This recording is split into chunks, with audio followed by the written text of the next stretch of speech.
খুবই চমৎকার একটা জায়গা, কুষ্টিয়ার শিলাইদহে পদ্মার পাড়ে সুবিশাল জায়গা জুড়ে অবস্থিত বিশ্বকবি রবি ঠাকুরের কুঠিবাড়ি।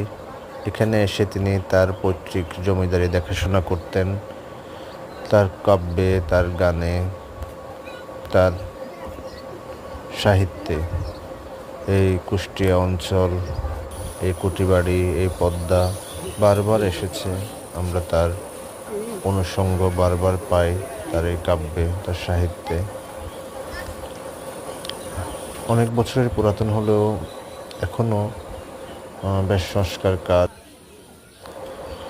সংস্কার কাজ হয়েছে, যার কারণে দেখতে খুবই ভালো লাগে। এখানে বেশ একটা অনেক বড় রেস্ট হাউস আছে।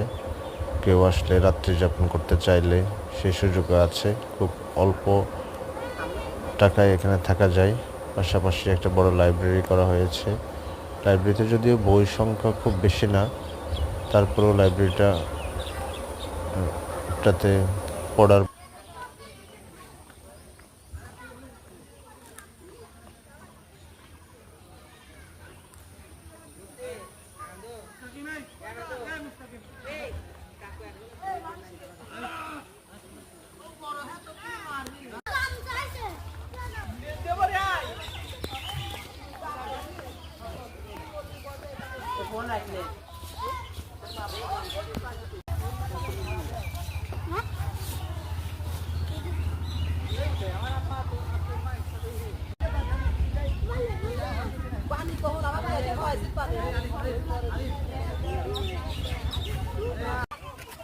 Mama